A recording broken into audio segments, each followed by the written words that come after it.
Hi hello friends, welcome back to our channel. எல்லோரும் எப்படி இருக்கிறீங்க? இன்றைக்கி நம்ம பொட்டுக்கடலை உருண்டை தான் எப்படி பண்ணுறதுன்னு பார்க்க போகிறோம். அதுக்கு ஃபஸ்ட்டு 1 கப் பொட்டுக்கடலை எடுத்துக்கோங்க. கொஞ்சமாக பாதாமும் முந்திரியும் எடுத்துருக்கிறேன். ஃபஸ்ட்டு ஒரு பேன் வச்சுக்கோங்க. அதில் 1 கப் பொட்டுக்கடலையை ஆட் பண்ணிக்கோங்க. அதுக்கப்புறம் ஸ்லோ ஃப்ளேமில் வச்சு ஒரு 2 to 3 மினிட்ஸ் நல்லா ஃப்ரை பண்ணிக்கோங்க.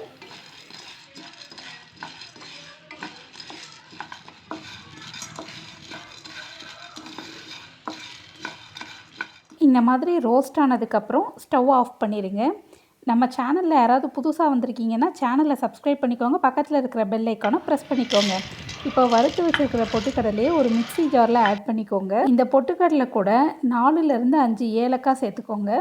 இந்த ரெசிபிக்கு நம்ம பொட்டுக்கடலையும் சுகரையும் அரைச்சதுக்கப்புறம் தான் மெஷர் பண்ணணும். அப்போ தான் கரெக்டாக இருக்கும் ரேஷியோ. இப்போ நம்ம அரைச்சாச்சு. இதை மெஷர் பண்ணிவிட்டு அதுக்கப்புறம் ஒரு ஜல்லடை வச்சு சலிச்சிக்கலாம். பொட்டுக்கடலை மாவு எந்த அளவுக்கு இருக்கோ அதே அளவு தான் சுகரும் எடுத்துக்கணும். சுகரை அரைச்சி தான் நம்ம ஆட் பண்ணிக்கணும். இப்போ நமக்கு மெஷர் பண்ணதில் 1 கப் நிறைய பொட்டுக்கடலை மாவும் இன்னும் கொஞ்சமும் இருக்குது. நம்ம இதே அளவு சுகர் எடுத்தோன்னா கரெக்டாக இருக்கும். இல்லை எங்களுக்கு இனிப்பு இன்னும் கொஞ்சம் ஜாஸ்தி வேணும்னு நினைக்கிறவங்க அதிலேருந்து கொஞ்சம் கூட எடுத்துக்கோங்க. பட் ப்ரொசீஜர் எல்லாம் சேம் தான். இப்போ நம்ம சுகரையும் அதே மாதிரி எடுத்துக்கலாம். 1 கப் சுகர் எடுத்துருக்கிறேன். இது நம்ம பவுட்ரு பண்ணும்போது நமக்கு எக்ஸஸாக தான் கிடைக்கும். அதனால் இப்போ நம்ம சேம் ப்ரொசீஜர் தான். சுகரோட அளவை மெஷர் பண்ணிவிட்டு அதையும் நல்லா சலித்து எடுத்துக்கலாம். பொட்டுக்கடலை மாவு சுகர் ரெண்டுத்தையும் மிக்ஸ் பண்ணி எடுத்துக்கோங்க. அதுக்கப்புறம் ஒரு பேன் வச்சு அதில் 150 ml வனஸ்பதி எடுத்துருக்கிறேன். வனஸ்பதி வேணான்னு நினைக்கிறவங்க நெய் கூட இதே அளவு எடுத்துக்கோங்க. இப்போ இது ஃபுல்லாக மெல்ட் ஆகிற வரைக்கும் ஸ்லோ ஃப்ளேமில் வச்சுக்கோங்க. இந்த மாதிரி கொஞ்சம் கொஞ்சமாக மெல்ட் ஆகும். இது கம்ப்ளீட்டாக மெல்ட் ஆனதுக்கப்புறம் நம்ம எடுத்து வச்சுருக்கிற பாதாமும் முந்திரியும் இது கூட ஆட் பண்ணிக்கோங்க. கைஸ், ரியல் டிப்பு இங்கே தான் இருக்குது. முக்கியமாக கவனிக்க வேண்டிய விஷயம் என்ன அப்படின்னா, இந்த பாதாமும் முந்திரியும் ஸ்லோ ஃப்ளேம்லேயே வச்சு ரோஸ்ட் பண்ணணும். அப்போ தான் நம்ம பொட்டுக்கடலை உருண்டை சாப்பிடும்போது இந்த பாதாமும் முந்திரியும் வாயில் கிடைக்கும்போது நல்லா கிறிஸ்பியாக இருக்கும். ஸோ இதுதான் மெயின் டிப்பு. ரொம்ப கேர்ஃபுல்லாக பண்ணணும். இது கரிஞ்சிருச்சு அப்படின்னா டோட்டல் ப்ராசஸுமே ஸ்பாயில் ஆயிரும். எங்கள் வீட்டுக்கு பக்கத்தில் ஒரு கம்பெனி இருக்குது. அதோட நாய்ஸ் தான் இந்த மாதிரி கேட்கு. எனிவே டிஸ்டர்பன்ஸாக இருந்தால் சாரி கைஸ். அவனை சொல்லி நிறுத்துங்களேன்டா. ஆக்சுவலி எனக்கும் இப்படி தான் இருந்தது.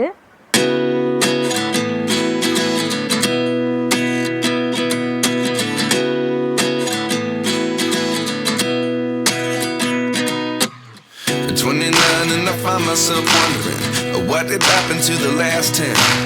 I ran away with my life, fast forward, never turn back again. It's kind of funny that the more we pass time, the more we need to set them rewind. And 19 was the year I had to leave you, but now I'm seeing all the. நமக்கு இப்போ பாதாமும் முந்திரியும் நல்லா roast ஆகி வந்துருச்சு. உங்களுக்கு வீடியோவில் பார்க்கும்போதே தெரியும். ஸோ வாங்க நம்ம நெக்ஸ்ட் ஸ்டெப்புக்கு போகலாம். அடுத்தது என்ன அப்படின்னா, ஒரு பாத்திரம் வச்சுக்கோங்க. அதில் பொட்டுக்கடலையும் சுகரும் மிக்ஸ் பண்ண மாவை ஆட் பண்ணிக்கோங்க. கொஞ்சம் கொஞ்சமாக ஆட் பண்ணிக்கோங்க.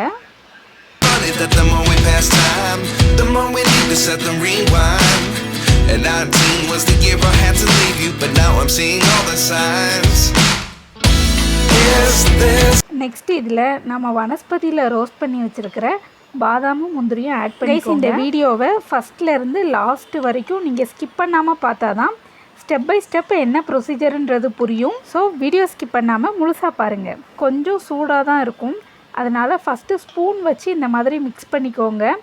அதுக்கப்புறம் நம்ம கை வச்சு உருண்டை பிடிக்கலாம். நம்ம எல்லாத்தையுமே ஃபுல் அளவாக ஊற்றி நம்ம இதை உருண்டை பிடிச்சோம் அப்படின்னா சம்டைம்ஸ் ஜாஸ்தி ஆயிடுச்சுன்னா கொஞ்சம் தண்ணியாகிறதுக்கான சான்சஸ் இருக்குது.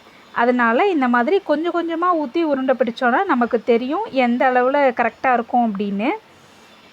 ஸோ இப்போ ரெடி ஆயிடுச்சு. வாங்க உருண்டை பிடிக்கலாம். ஒரு கார்னர்லேருந்து ஸ்டார்ட் பண்ணிக்கோங்க. கை பொறுக்கிற சூடில் தான் நம்ம உருண்டை பிடிக்கணும். அப்படி இல்லைன்னா இது கெட்டியாக ஆரம்பிச்சிரும். கெட்டி ஆயிடுச்சுன்னா இது கொஞ்சம் ஆறுனதுக்கப்புறம் அந்த உருண்டையெல்லாம் உதிர ஆரம்பிச்சிரும். அதனால் நீங்கள் இந்த மாதிரி உருண்டை பிடிச்சிக்கோங்க. நான் சொன்ன மெஷர்மெண்ட்ஸோடு நீங்கள் இந்த ரெசிபி ட்ரை பண்ணிங்கன்னா இது ஒரு பர்ஃபெக்ட் ரெசிபி. கண்டிப்பாக ட்ரை பண்ணிவிட்டு எப்படி இருந்ததுன்னு சொல்லி எனக்கு கமெண்ட் பாக்ஸில் சொல்லுங்கள். எங்கள் ஃபேமிலி மெம்பர்ஸ் எல்லாருக்கும் இது ஒரு ஃபேவரட்டான ரெசிபியும் கூட. ஸோ ஒரு வாட்டி ட்ரை பண்ணிங்க அப்படின்னா கண்டிப்பாக இதை திருப்பி திருப்பி நீங்கள் செஞ்சு பார்ப்பீங்க. கைவிடாமல் இந்த மாதிரி டைட்டாக பிடிச்சாதான் பொட்டுக்கடலை உருண்டை அழகாக வரும் இந்த மாதிரி. கைஸ் மீதி இருக்க மாவையும் இதே மாதிரி ப்ரொசீஜரில் பிடிச்சி எடுத்துக்கோங்க. ஃபைனலாக இந்த பொட்டுக்கடலை உருண்டை எப்படி வந்திருக்குங்கிறத செக் பண்ண போகிறோம் லைவாக. ஸோ வாங்க கைஸ் ஃபாலோ. அதுக்கு முன்னாடி வீடியோ பிடிச்சிருந்ததுன்னா வீடியோக்கு ஒரு லைக் கொடுங்க, உங்கள் ஃப்ரெண்ட்ஸ் அண்ட் ஃபேமிலிக்கு ஷேர் பண்ணுங்கள். தேங்க்யூ.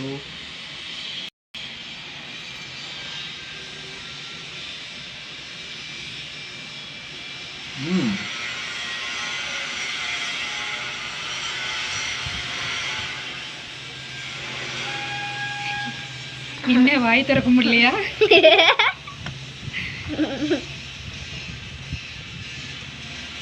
சூப்பர்.